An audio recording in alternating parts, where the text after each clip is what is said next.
This episode is proudly sponsored by Resilience Through Fitness. RTF's whole body health approach focuses on helping first responders get adequate rest, fuel, and physical preparedness for their challenging shifts serving the communities they love. The RTF coaching staff are all current first responders that have a passion for fitness. With one-on-one online coaching tailored specifically to your gym, home, and traveling needs, the staff strives to ensure that you come home safe at the end of the shift. RTF also donates a portion of select sales back to supporting veteran and first responder charities. Use the discount code GRITTY15 for 15% off your personalized coaching or next order online. That's GRITTY15 at resiliencethroughfitness.com. All one word, resiliencethroughfitness.com. Welcome to Blue Grit Radio, the podcast that explores making better cops for a better community. I'm your host, Eric Tung. I've been an active police officer since 2007. We will dive into the aspects of police culture, health and wellness, leadership, and mindset. You'll hear from experts not only from policing, but all industries as they relate to being our best with purpose, passion, and positivity. Join me as we share stories, lessons, and advice so we can all be better for ourselves, our teams, our families, and our communities.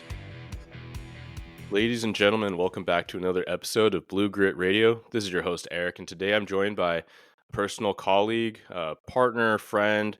You can call him a lot of things, but very happy to introduce to you Chaplain Pat Ellis. Chaplain, thanks for coming on the show, man. Hey, Eric, thank you for having me. Excited to be here. Truly. Thanks so much, man. No, thank you. And thank you for lots of things. And one is like the discussion today that's going to be so helpful to so many people. But thank you for your service with the first responder community. I mean, that's police, fire, dispatch. Like, you're talking to everybody. You're helping so many people out. You do so much work in our agencies, but then also with these other organizations, and we'll get to that too. But you are someone that I've credited many times, not just on the show, but in general, about how we've come to the point we're at with regard to our department's peer support and continuing to build the program itself, continue to build the culture and the messages that we need in first responder work. And again, I know that it's so much beyond, I want to say our walls, but then I literally just said, whether it's the jail or dispatch center, like our local fire conglomerate, all to say that I know that you do so much work beyond that in training and just furthering the things we need to talk about. So I'm very excited. And like I said the other day, like, this is overdue, because we have worked so much together, specifically on our wellness programs, right, and on our peer support team. Yeah. Yep. I was just thinking the other day, I remember when you first started as a police officer. It was a long time ago. But I was thinking about that the other day. I'm like, wow, Eric has come, Commander Tung has come a long ways from just just coming out of the academy as a fresh patrol officer. I'm proud of you, Eric. It's really cool. I'm just really, truly, yeah. And we have done a lot of work together over the years. That is for sure. I hit 24 years, October 1st. 24. Yeah. Look at that. Yep. Almost a quarter of a century. You're making me feel old. Like, I mean, what our hallways look like. We're both feeling old with a lot of the new people coming in. So, oh boy, I think that's the name of the game. You exactly. You have tenure. You have experience, which means you're old now, and that's okay. I'm okay with that. I'll take it. My gray hair is a badge of honor. Yeah, I call myself a dinosaur around the patrol ranks, and people don't argue with me. They don't throw it back. They're like, oh no. So I think just the fact that people accept that, they're like, yeah. I'm like, seriously? Okay. Right. I guess so. I guess it is. It is what it is. Well, my position's been pretty unique, in emergency services. And I know a lot of police departments, fire departments, have chaplains. Mm-hmm. That work within their ranks and do really good work out there, supporting the work that police officers do and the firefighters and dispatchers do. I feel very honored to be a part of that. And when I first started, doing chaplaincy work, it was a different day and age, Mhm. that's for sure. I'll be honest with you, the very first police chief years ago that is no longer our chief, but Mhm. we've had a few chiefs since then. He sat me down and told me, you're here for the public and working out there on the streets, helping, after loss of life situations, and we love that. But you're not here for the officers. If they have Yeah. an issue with what they're doing or something comes up, they're struggling with something they see in their job, then maybe they should be doing something else. Glad you brought that up because that was one thing that I was going to ask you is historically, um, well, first off, I wanted to ask, what brought you into chaplaincy, but as well as like historically, was that more a common thing for chaplains to be roles that were external facing, predominantly or solely, whereas now you hear such a mix, and more Mm-hmm. chaplains are very integrated with their peer support programs and with the line personnel because they're with them day to day. They go to the calls. They are assisting them and the community as well. Right. Yeah. Well, and that's the thing with chaplains. It's very different across the nation of how chaplains operate within their departments. A lot of them are like me with a dual role. When we talk about outward facing, anytime there's a loss of life situation, an officer or a fire crew can call for a chaplain to come out, and we work with those families and help take care of them after that loss of life, working alongside of the officers. And then there's also the inward facing where we're, in police cars and visiting fire stations and, ceremonial type things where, we're doing invocations, benedictions. And in some departments, the chaplain by definition is a religious person in a non-religious organization. So they're more religious. Mhm. And in other departments like ours, our role is not a religious one in nature. Our one is care, comfort, compassion, taking care of people no matter their background or their circumstances. So it really differs.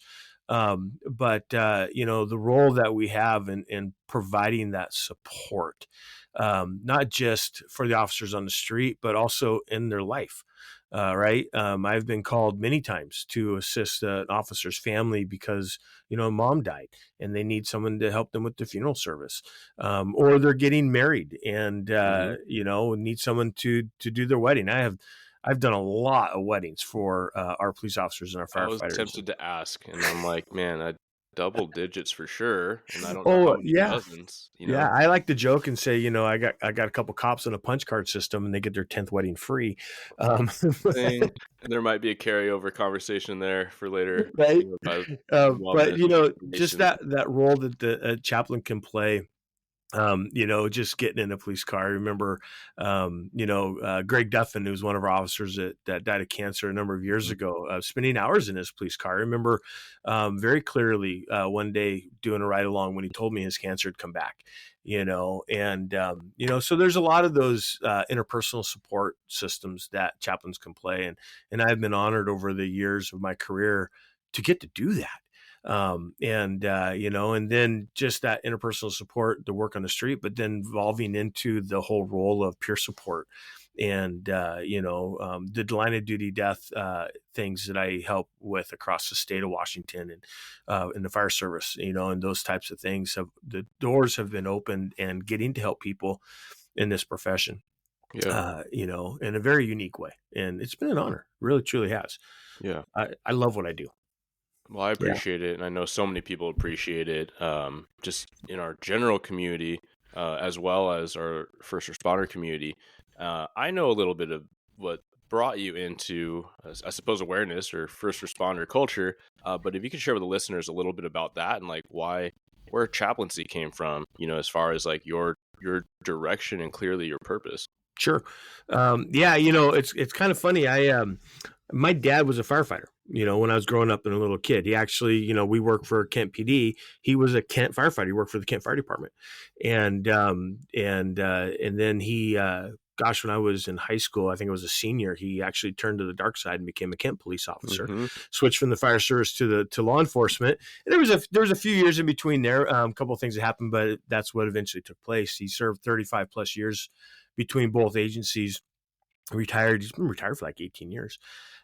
So I grew up in that lifestyle, right? And then he called me one day. I was actually I like to say in my former life, I was a minister working with teenagers at a church, in the area. And he called me up one day and he goes, "Hey, our chaplain's being moved to the East Coast by his denomination, and we're going to need a chaplain. What do you think about being a police chaplain?" And because he was already a cop, I would go down and have lunch with him and his crew guys he's working with, and so I'd already knew a lot of the officers, and because he was a firefighter when I was a kid, a lot of the firefighters knew who I was too. So I said, "Sure, that sounds kind of interesting, right?" Yeah. I had no idea what I was getting myself into, Eric. We I could take went a down. moment just to focus on that. Like, you grew up in a first responder family, both types, fire, Yep, police, and you came from the ministry, right? So, like, yep. as far as working in the church with youth, and then everything that, I guess, surface level that us that have been in the job for a while, like, okay, the things that chaplains do, but then I just wanted to take an extra moment just to say and reflect that you share that you had no idea what you're getting into, which is like kind of boggling to me. Well, it is because I got to tell you, my dad was really good about what he brought home, what he didn't bring home. He was really good about involving us in the lifestyle, and different things. He and my mom were high school sweethearts, and to this day still act like high school sweethearts, which is kind of Mm, embarrassing sometimes, to be honest with you. And so I didn't see the dark side, right? Because my dad was really good. Now, I do very distinctly remember times where he would come home, and you could tell he was bothered by something. I remember distinctly, and I was a little kid, but in the summertime, he and I we lived on a little farm in Enumclaw and had horses and cows and a really, really mean rooster. And he would come home and we would saddle our horses and we'd go for horseback ride. mm, He came home one day, he saddled his horse and he left without me. And as a little kid, I did not understand what was going on. Now, mm, in my role, I know exactly what happened. Something had happened on his shift that had really gotten to him, and he needed some time. Um, but I was never exposed to the dark side of, when I say the dark side, right? The trauma, the stress. He was very healthy in how he dealt with that. And we had a very strong family value. mm, So, he would tell, the great stories, the funny stories, right? But he never brought the dark stories home. So when I got into being a chaplain, when I sat down with Ronnie White was the chaplain back then, and Lieutenant Steve Oldie was over the chaplaincy program. I sat down with the two of them, and they explained to me, this is what a chaplain does, because I knew a military chaplain or hospital chaplains, as we hear about those things. What we do, what chaplains do, and that every now and then when something tragic would happen, the cops would call and you'd go out and work with the families after some type of situation, and Ronnie's U-Haul was packed. He was driving out the next day, so I had no training. The only training I had was show up on scene, check in with the person who's in charge. They'll tell you who to talk to. That was it. Right. So I show up one day, I get called. We had a motorcycle fatality. I show up on the scene. They called. I showed up, and the sergeant said that guy standing over there by the gas pumps, who was obviously in distress, says he was driving this car and this motorcycle turned left in front of him. The motorcyclist is deceased. I went over and I started talking to this guy. Right. This is the very first. I had no idea. All I knew was I was supposed to talk to him.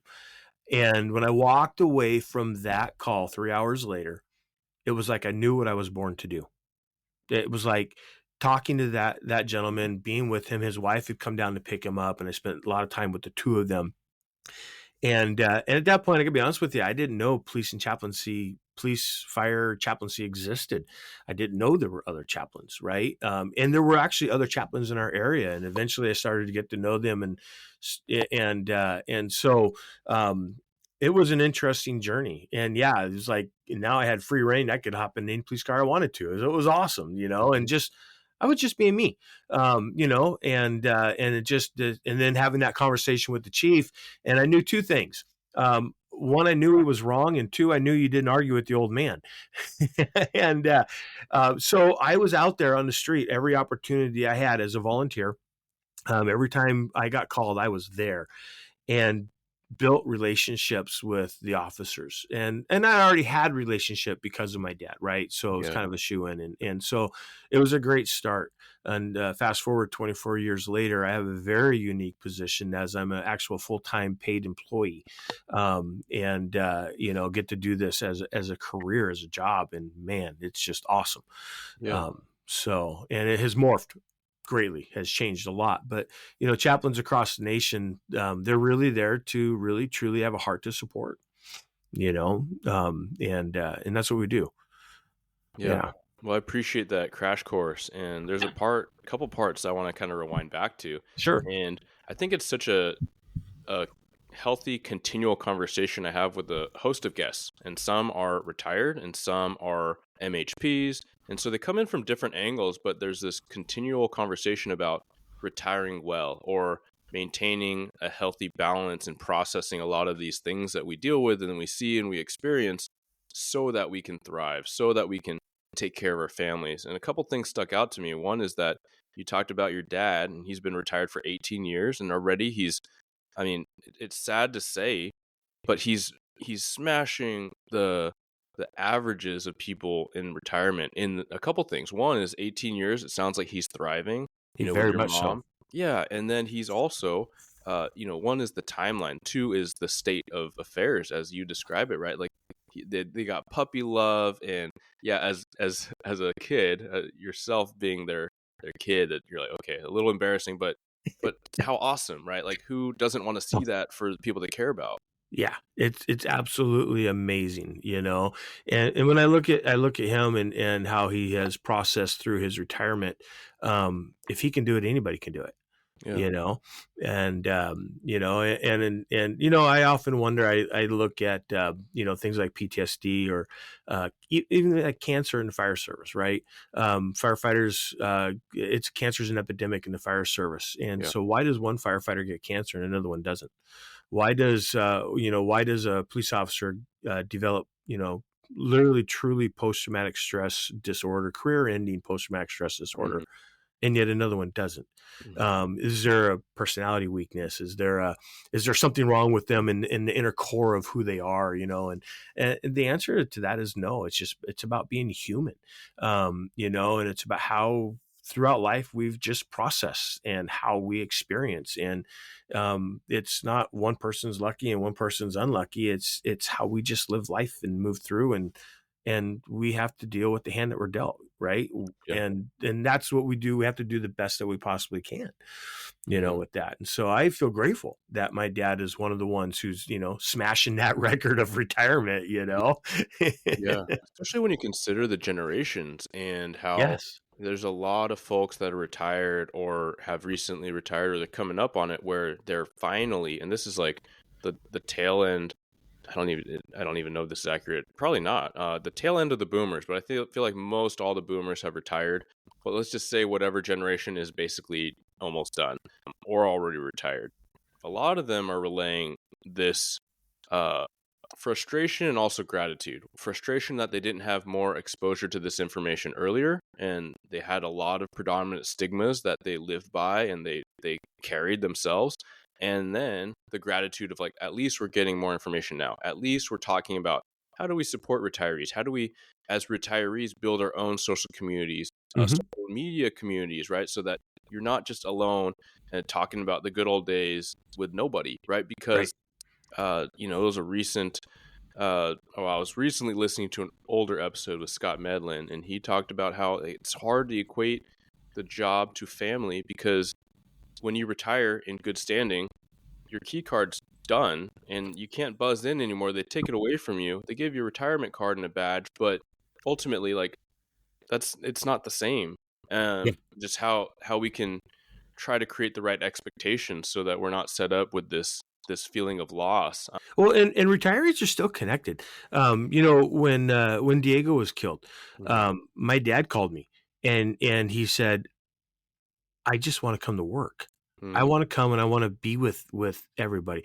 My dad didn't know Diego, yeah, right? But because it was a Kent Police, and my dad identified very closely because he worked for Kent Police. He's just that draw of wanting to be there to be with his people, yeah, right? yeah. Yeah, it was tough. I think that's the It was thing tough. is like even if you didn't know the person or the individual, you know what you were about for all those years, and you know Yeah, the you're still values that connected. you upheld. Yeah, and then Hmm. you know the type of work that the men and women out there today are doing, the Yeah. ones that just came out of academy. You know that you're about the same things, and so you carry the same Yep. mission. And so for sure, like it's extremely understandable why there's that Yeah. very unique, very special bond that we share. Yep. You mentioned a couple things, for the listeners, I think I'd be remiss if I didn't recognize, but one is that it sounded like your dad was very self-aware of when he needed to go do his thing, and that's Yeah. like his wellness practice, right? So if it was throwing the saddle on horseback and Hmm. going out, Hmm. oftentimes whether or not you recognized it with you was probably part of his decompression. Yeah. Maybe for a general day, decent stress, maybe a couple calls, but then those really bad ones, that's when he's going out there alone. So important to have that self awareness, right? So you know how to decompress, you know how to metabolize some of these things. Yep. Um, was there Yep. anything else that you felt? Because he did keep a lot of it away from your awareness, which is something that I've heard before. I just looked this up, but episode 87 with Catherine Boyle, she talks a lot about healthy first responder families being the daughter of a Philly career cop. And in her reflection, a lot of that was, well, like dad was there and didn't make the job everything that we had to bear. He Hmm. just processed it in pretty healthy ways, apparently, because it didn't drag him down. It didn't apparently affect the whole family. And Yeah. I kind of hear a similarity there. Yeah, yeah. I think one of the things he had an outlook that I think is really important. That family means something, right? There's a lot of people who will work a lot of overtime because they want to provide all the coolest toys and different things and experiences for their kids, which is great. That's wonderful. But the truth is they your kids need you. They don't need the toys, right? That time is something that you can never ever replace or get back. And I will tell you that's one thing that my dad was really good at was that he invested time more than he invested stuff. Mm, Right. So yeah, he was involved in a lot of different things with the department and off duty stuff and different things, but but his priority wasn't that. His priority was the time that he invested into myself and into my sister. And I think that's really important. I mean, you look at your own life as a dad, you know, um, all the time, that went by yesterday, you never get that time back. yeah. And so at the end of the day, I'd much rather have the time, Yeah. No, you 100%. know? It's the Yeah. that And, simple groundedness. Yeah. yep, and I think we get caught up, especially in our culture and with just in our personalities, and in order to do this type of work, you have to be 100% emotionally invested in what you're doing. When you go to work, you have to be 100% emotionally invested. You're on your A game. You have to, you just have to, everything who you are has to go into this job. So it makes sense that it becomes a part of our identity. And there's a lot of things that we do off duty that we find ourselves doing, like sitting with our backs to a wall where we can see the door. Hmm. Just simple little things like that that we do off duty because it's so ingrained with us in us that officer safety, situational awareness is part of our job. So it does truly become part of our identity. So that's where we have to really be purposeful in our focus of when I'm at work, I'm going to be at work. But when I'm home, I'm going to be home. Right. And that does not come naturally to any of us. Not, that's just not our personality styles, No. you know? And the easy road, honestly, is just to let our personality style take over and always be kind of in work mode. And that's the easy road to take because it does take energy to shift into being home and letting you be present with your family and learning how to compartmentalize. There's healthy compartmentalization and there's unhealthy Yeah. compartmentalization, Hmm. right? And everything is about balance. Everything is about balance. And balance doesn't come without tension. You have to find that point of balance and you have to work at it and you have to make choices. But that energy that you spend putting into that pays off. in the long run. It pays off in our health, our mental, emotional, or spiritual health. It pays off in our physical health. But it sure is easier just to stay in that one mode, Yeah. and a lot of us get into that, and and we're tired, we're emotionally exhausted, when we come home, and I don't feel like shifting into dad mode. But man, it's so vital that we do, Hmm. I think my dad did that really, really well. I learned a lot growing up from that, and so I think that's a big part of it, to be honest with you. Yeah, he sounds like he did it amazingly, right? That you as an adult, when you're in the first responder network, like officially as a chaplain, where you're like looking back and you're like, man, how did he do it? That the fact that you have to, that we're talking about it to dissect and observe some things says a lot. And there's a lot we can learn from that. So I want to focus on what you said about compartmentalization. That's something that we've talked about before, where absolutely there's healthy levels. And Hmm.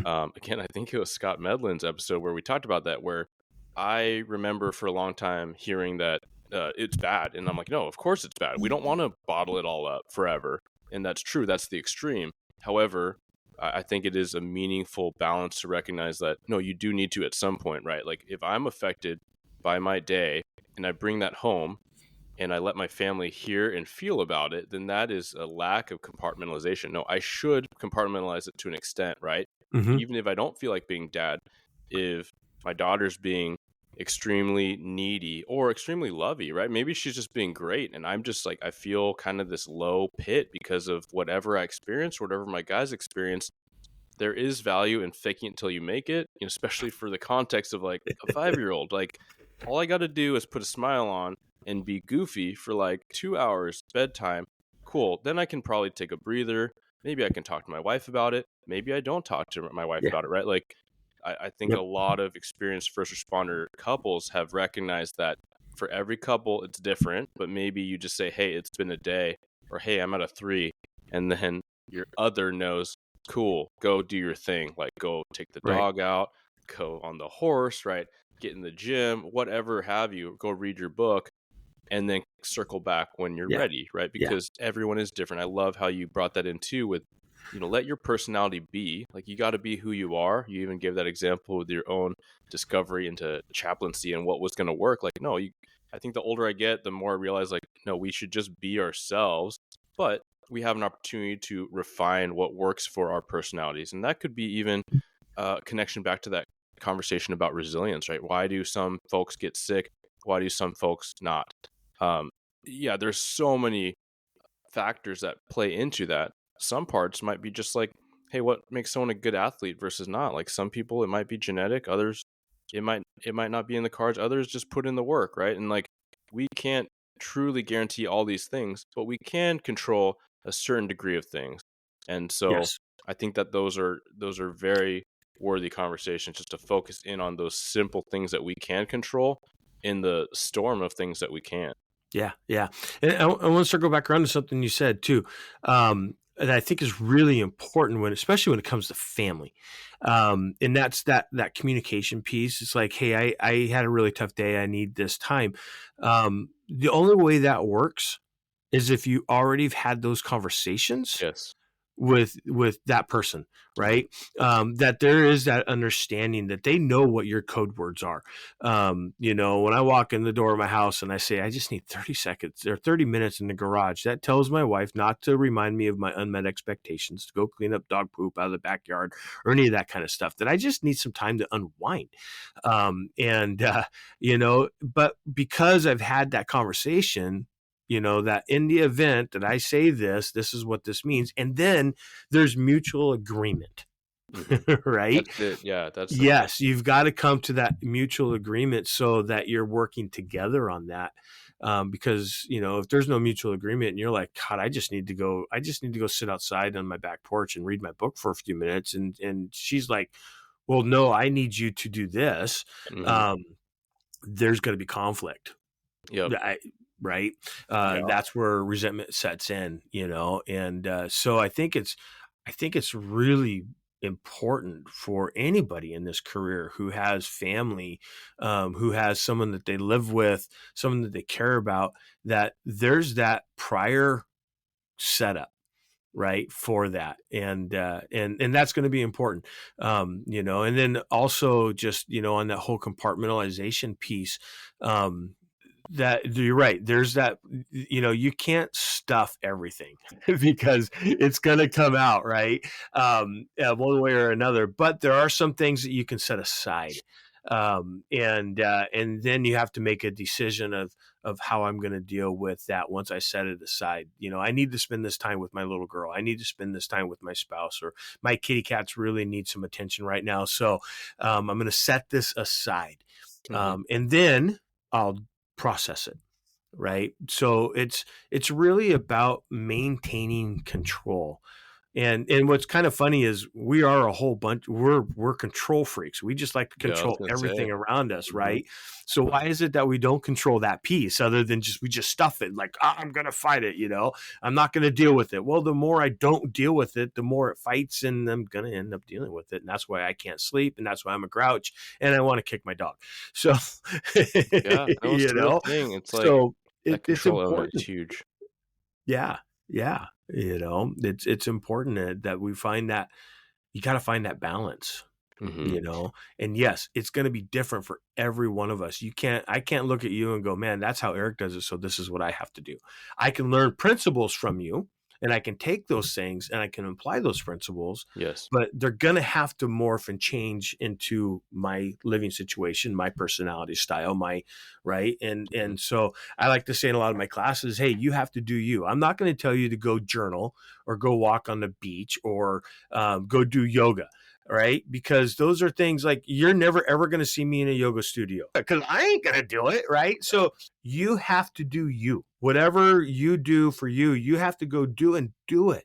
Apply yourself to it. But there are also other things that are universal that we can learn from each other, of how we deal with stuff, and how we process, and how we compartmentalize, and how we balance, right? So it's really important. Yeah. Yeah, extremely so. I mean, we talked about essentially like the pre-plan where you firm out expectations, but Yeah. that can be carried to everything. And I think that any time a relationship is failing, it's the miss in communication and expectation setting, right? You Hmm. even said it like as far as the relationship between you and that chief way back when, right? Like, hey, his expectation is chaplains do this, not this. And you're like, that's not where I'm at, right? So there's already that disconnect. And so often we'd like to think we're not, but we're purely reactionary. The police, like Yes. that's all it is, right? Like, sure, crime prevention, but it's reacting to the fact that there's a lot of crime there, so that Yeah. you're gonna, Yeah. implement more crime prevention.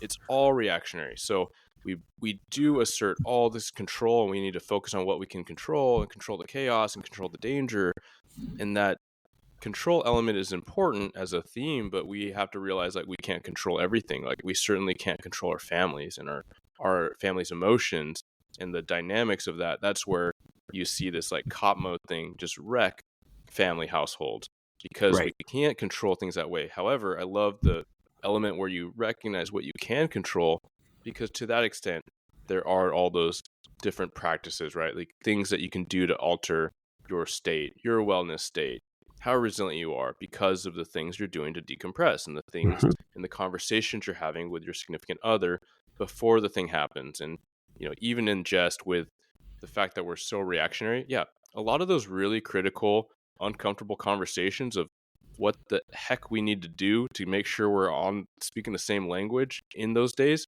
comes from us failing to do it right the first time or It the first few does. times, right? We read Gil Martin, we go to Chaplain Pat's training, we hit the street, couple years, we hear something else in a peer support email, yada, yada, yada.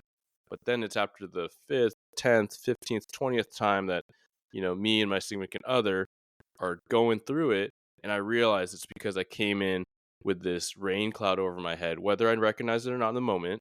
But after so many times, and after some of these heated conversations or arguments, then I realized, okay, I'm doing that thing. Let's talk about it, right?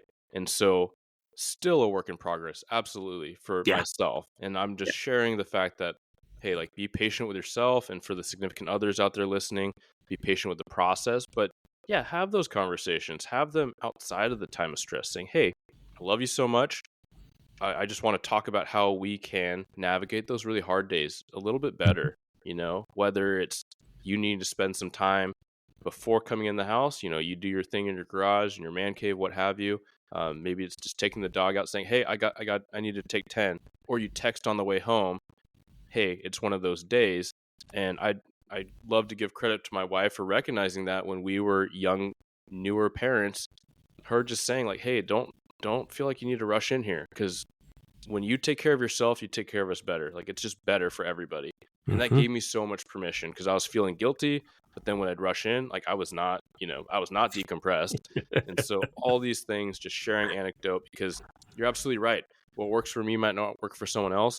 What works for you, likewise. But Yeah. just like an FTO, when you have, 4 trainers, and you take the pieces that work for you and you meld them all together so you can be the best version of a cop you can be.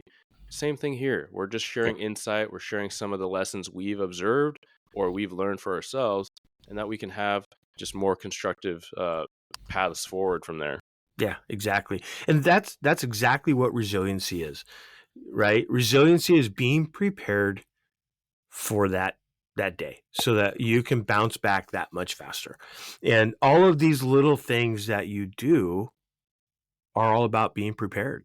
And that's, one of the other things that a lot of us are very grandiose, grand gestures, big things, right? We're into that stuff. And, which is great, but it's really the little things that make the biggest and most significant difference in so many areas of our lives, our relationships, right?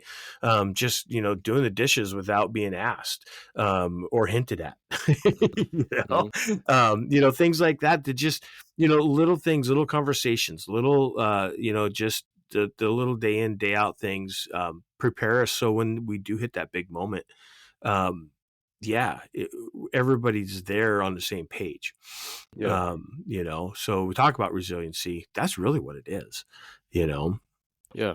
Yep. So that might be a good time I want to talk about peer support and how you helped build the team so much before I got more heavily involved. And we talk about resilience individually, but then, resilience as a culture, as an organization. And I am like a firm believer in peer support having a predominant, like an overwhelming role today in first responder organizations, whether they're going to be a resilient organization or not, is whether or not they have a robust, trusted, viable peer support program. Mm-hmm. Yeah, absolutely. I think peer support is probably one of the absolute greatest tools that a department can have, an active peer support team. Because, again, going back a little bit to that grandiose thing, there's a concept in peer support that it's about, saving somebody from a suicide or getting somebody into treatment for addiction or PTSD, those types of things, which absolutely it is. Mm-hmm. Doing debriefings, right? That's peer support. Well, yes, it is peer support, but honestly, that's the tip of the iceberg of peer support. The greatest, biggest things that peer support does is those little day in, day out check-ins, being together, being a calming presence after a really intense situation. Just sending a text message to a coworker that says, hey, I'm thinking about you. I know that was a pretty tough situation. I want you to know, if you need anything. Those little things like that send great, huge messages. And so I think a lot of times our peer support teams get caught up in, I've got to do this big stuff. And the truth is if you really want to be a good solid peer support team, it needs to be proactive, which means you need to do those check-ins. You need to be available, for the little stuff, because that's where the biggest difference is made. And I think that's one of the things that has been so successful within our peer support teams here is that's been our philosophy. Right. And when I got a call one day from an officer that says, if one more person calls me and asks if I'm okay, I'm going to lose it. I'm like, dude, that's a serious problem to have, that so many people care about you. Right. Mm-hmm. And, but that really says a lot about our culture and how far we have come in 24 years from being told if an officer has a problem, they should be doing something else. We've pendulum swung all the way to the other side now, where it's just normal that I'm going to be checked in on Hmm. if something has the potential to being bad. Yeah, that didn't bother me, but I still got a phone call from somebody on peer support that said, "Hey, we're thinking about you. That sounded like that could have been a tough situation. Are you okay?" Yeah, Yeah. I'm good. Right. Yeah. That's become norm, and that's huge, and I think that's where, when you talk about organizational resiliency, and the power that peer support has, yes, we're still going to see those high moments of where we have to get somebody into a treatment center, right? That's human nature. That's life. And anytime you have a group of people, you're going to have those types of situations, especially when you have a group of people that are chronically exposed to trauma. But at the same time, there's so much of those little things that makes such a big difference in the overall health and wellness of our officers. And that's the power that peer support has. It's coming from someone who gets it. Nobody gets it like another officer who's walked it, who's been there. And it's also about sharing the burden of trauma. It's about being together. There's just something within human nature that we need others, Hmm. right? And we have our lone wolves out there. I'm an island to myself, and okay, good for you. But the truth is we do need each other. And just the fact that I have somebody standing there beside me who is sharing the same burden that I'm sharing, who is showing the same emotion that I'm showing, gives me strength, and that's what it's really about. It gives me that strength to move forward and to move through, and helps me with that balance. So when we talk about peer support, it's such a powerful tool when it's used correctly, you know Yeah. Yeah. It's and huge. and you have an organization that believes in it. We are very fortunate that we have an organization that believes in it, and I'll tell you, there were people even before me, who were paving that peer support road, and I was able to hop on that vehicle, and then it was handed to me, and I got to take it to the next level, which was awesome. And then I got to hand it to you, and you took it to the next level, and we got to do it together, which was so cool. Yeah. It was um so you know rewarding. Hmm. yeah, when you think about the power that comes from a good peer support team, it really is those everyday check-ins, because peer support's a long game. When you really look at it, we talk about culture change. How do you change a culture?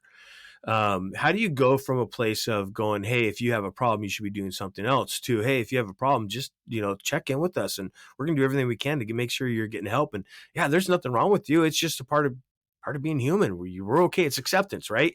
Where does that culture change come from? It comes from of just the consistent, persistent moving that idea of support forward, the constant communication, the group emails that go out everywhere that just says, "Hey, if you need something, or here's an article to think about." It's the little things over time, and then as we see turnover, as we through retirements and different things, and new officers are coming in, and then peer support is a normal thing for that new officer, Hmm. and then they start moving into sergeants, commanders, assistant chiefs, and pretty soon it's just what we do. So it's a long game, and if you get into it and do it right, that culture change will happen. It Yeah. just takes a little bit of time, and that's okay.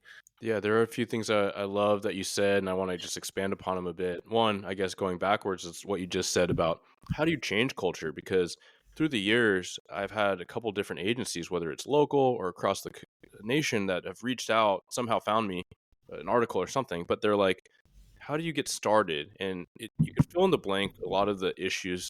There's some overlap, right? So, small agency on the East Coast saying, "Hey, I love the idea. I'm worried about how gossipy our little department is, and like, what are some considerations there?" Right?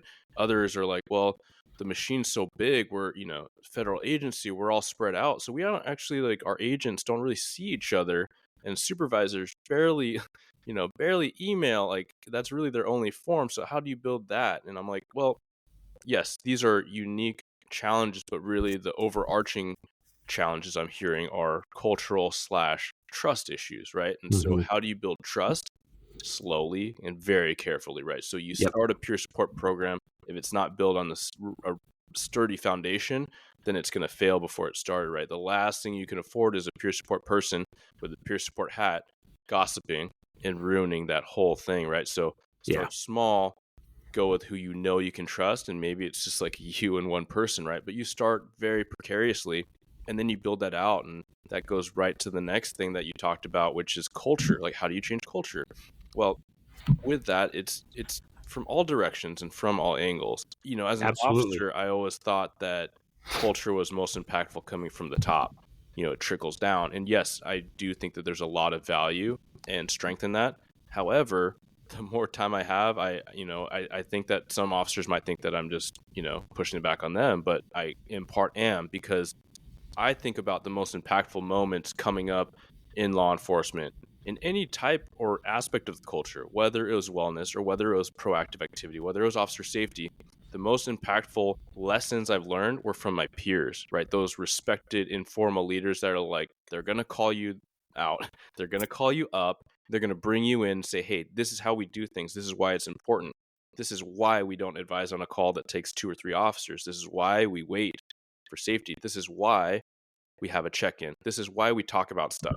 And I feel like a proud parent when I'm in some of these roll calls, these briefings where there's a senior officer and they're basically on their own accord. Like, I'm just kind of walking by or dropping in, and they're already saying, man, if I could make you do anything, it would be go to therapy right now. Like, even if you feel great, like, at least meet somebody, and then whether or not there's someone that you could hit up if you're in that really tough time.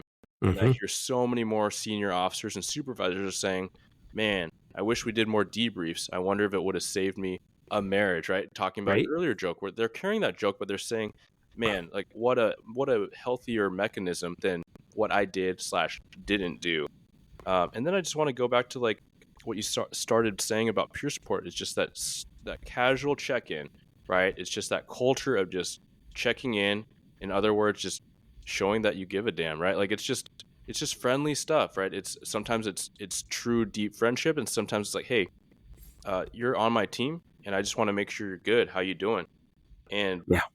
if you practice the small things with care, then when it does become, I've been drinking too much, man, I don't know what to do, or I don't think that there's value in me being here. I think my family would be better off without me. And you're like, oh crap. Like, if Mm-hmm. you handle those small things that same way, you have the reps, and then realize with time and care and just giving your time and attention and listening, it's kind of the same. And I want to get your thoughts on that, because ultimately that's what they need, is just you showing up, sitting down and saying, I'm here. Like, Yeah.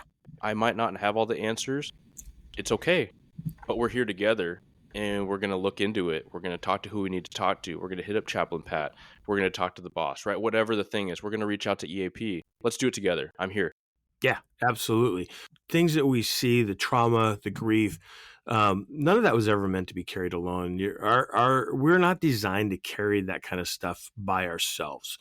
And that's, so having a peer, someone who gets it, someone who understands it, who understands I don't even know how to describe how I'm feeling issue, um, you know, and because it just, we're supposed to be together, Yeah. you know, and so when you have someone who's saying, I'm here with you, and no, you know what, I don't have the answers, I don't know what to say to make this go away or to make you feel better, I'm kind of in the same boat, I didn't even know how I feel right now, that just sucked.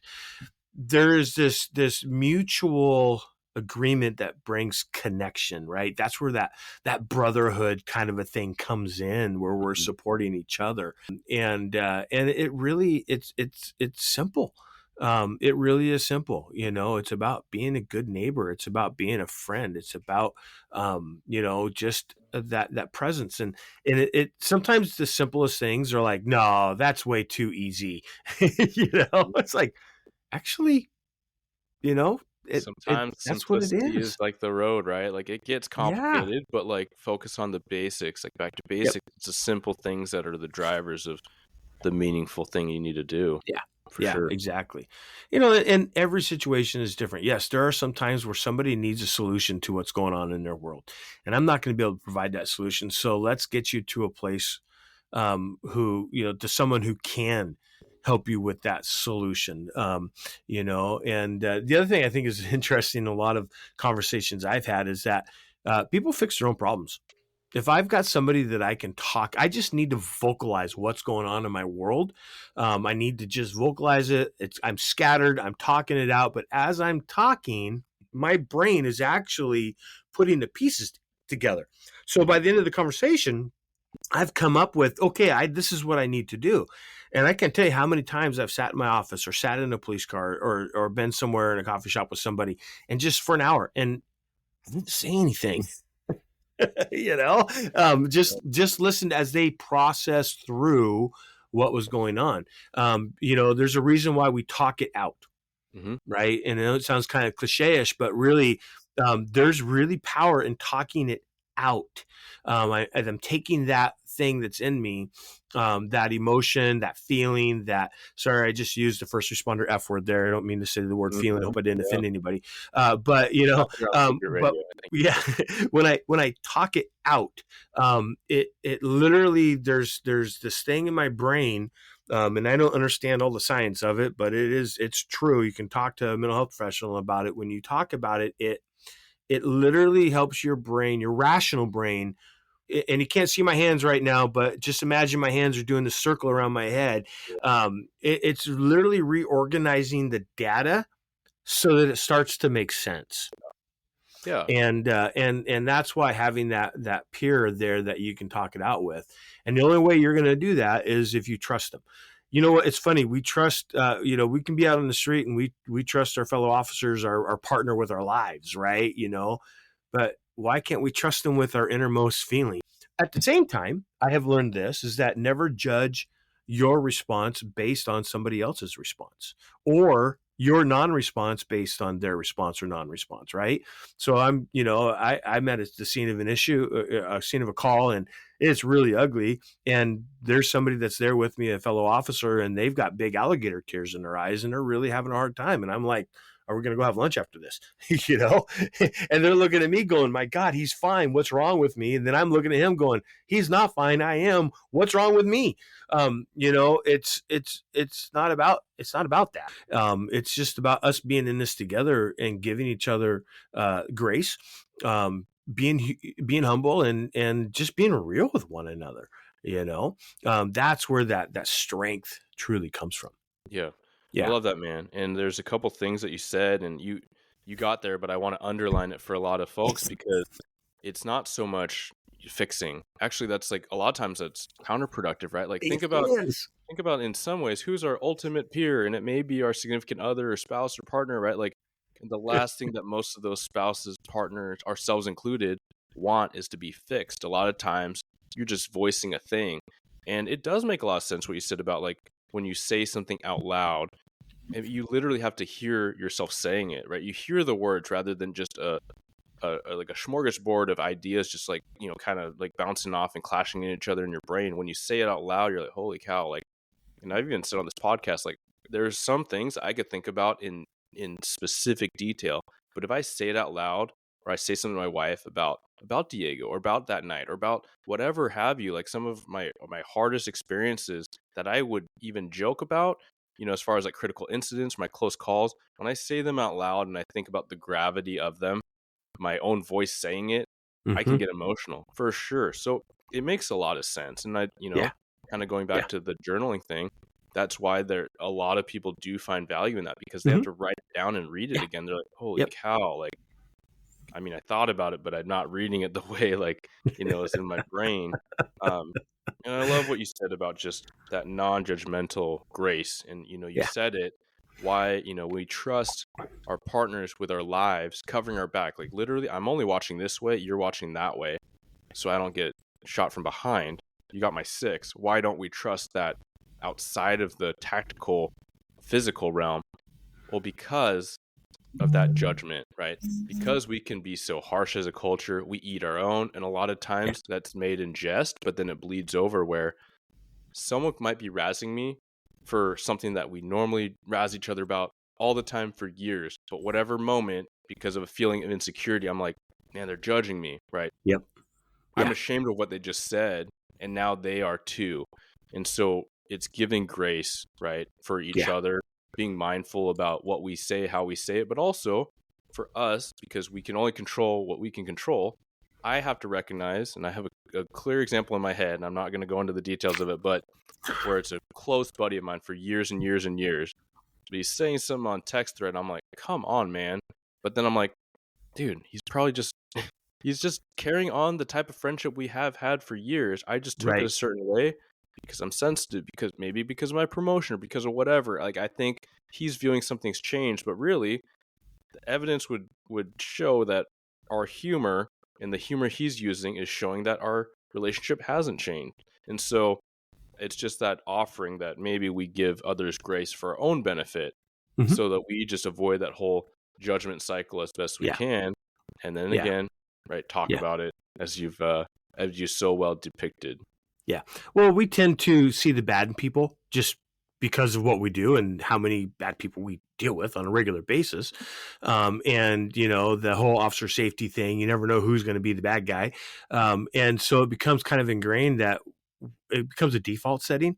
So in a situation like that, where you know, you have a friend or someone that you work with, you know, they don't, their intentions aren't nefarious. They're not bad, but but I view it that way because of, you know, like you said, the emotional state that I'm in, and all of a sudden it's like, man, you're being an asshole. It's like, no, you know, Yep. you know, so it's. I think it all comes back to that freaking word of balance. Mm-hmm. You know, everything is got to be balanced through, you know, and looked at. I would love to say it's easy to do that, Yeah. right? Keep it simple. Take your time and give grace as we're doing that. As we're Yeah, approaching what more and more I call the illusion of balance. It's like it's right. more like a rebalancing or recalibration that we Yes. continually do, Yeah. especially in this first responder life. Yep. Um, Man, Pat, we've covered so much ground. I had, as you know, when we talked about this a couple times before the episode, of like ground I wanted to cover, I'm actually very satisfied. I think we've hit them all. But Cool. um, is there anything that you want to leave the listeners with? And please tell folks where they can find you, or if they have questions, where to contact you. Yeah, you bet. Couple things. One, I think you hit something that I think is worth just mentioning really quickly. The best peer support advice I ever got came from my wife when she looked at me and she said, "Quit trying to fix me and just listen." And you know, really, if you know, we are all responsible for each other, and I think this is, yeah, if there's one thing I just really would love to get across, you don't have to be part of a formal peer support team to do peer support. We're all responsible for each other. You know, just like you're going to have your partner's back out there on the street, you need to have your partner's back in the station, at home. You know, being there for each other, because you know, you can't take trauma out of this job, and everything we experience out on the street has trauma connected in some way, some shape, manner, or form. And the very nature of trauma in and of itself is that it changes you. That's just what trauma does. It's not good and it's not bad. It just is. And so finding that place of balance, and you know, yeah, we've talked a lot about, you know, the different aspects, and we threw around a lot of great concepts today, but really bringing it back to just knowing that, one, it's okay to be human. I used to say it's okay not to be okay, which is absolutely. I mean, actually like I've been saying that for a long time, and then I start seeing it on commercials. I'm like, man, they stole my saying. And my wife goes, "You're not that big of a deal," but It's not you your know, novel idea, yeah, but right? I Exactly. said it first for me, yeah. It is okay to be human, which means that as a human being, you're going to see some things in this profession that, yeah, are going to shake you to your core. They're going to be the saddest of the sad, and it's okay, because law enforcement is an honorable profession, right? And even for those of you who might be listening that aren't necessarily law enforcement, maybe you're a firefighter or a dispatcher, it is still the same. This emergency services is an honorable profession, and I one day I was thinking about, what does that mean?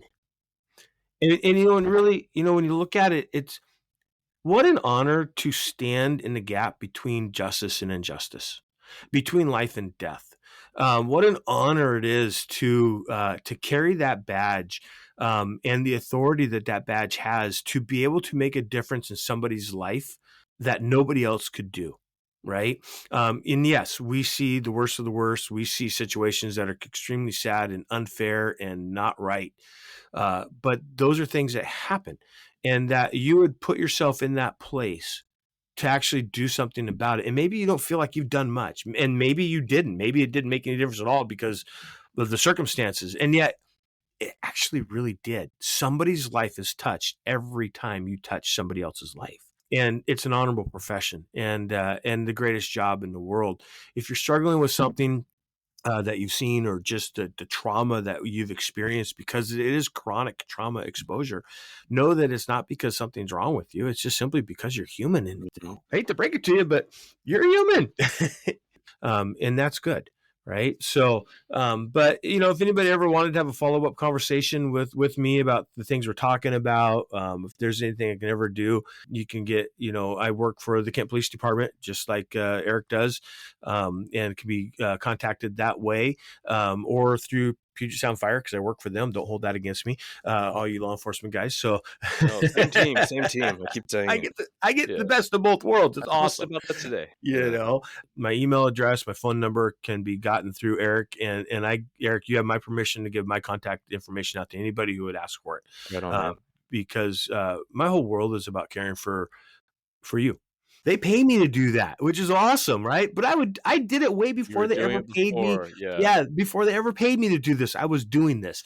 I'd be happy to talk with anybody after any of this. So feel free to pass my contact information on. Yeah, I love it, man. There is that adage, like, find something that you would do for free, when you're pursuing your purpose, your vocation. You did that, right? And I recently had a post, and it's just in the vein of peer support, something that is obviously front of mind with this project and others, but who cares for the caretakers? Like, who takes care, who helps the helpers? And that is literally what you're doing. And so, on behalf of myself, our agency, our region, our industries, the emergency response industries across North America and beyond, just thank you for all you've done and all you continue to do. And all these projects we didn't even get to, but maybe there'll be part two. Man, thank you so much for just supporting our community, and it's in efforts to support the capital C community. So thank you. You're welcome. Yeah, it's an honor. Yeah, and thanks for letting me be a part of this. Thank you for tuning into another episode of Blue Grit Radio. As always, support this community by subscribing, giving us a 5-star review, and following, liking, and sharing posts on Blue Grit Wellness on Instagram. You can reach me there or email me at bluegritwellness@gmail.com. Be well and stay gritty.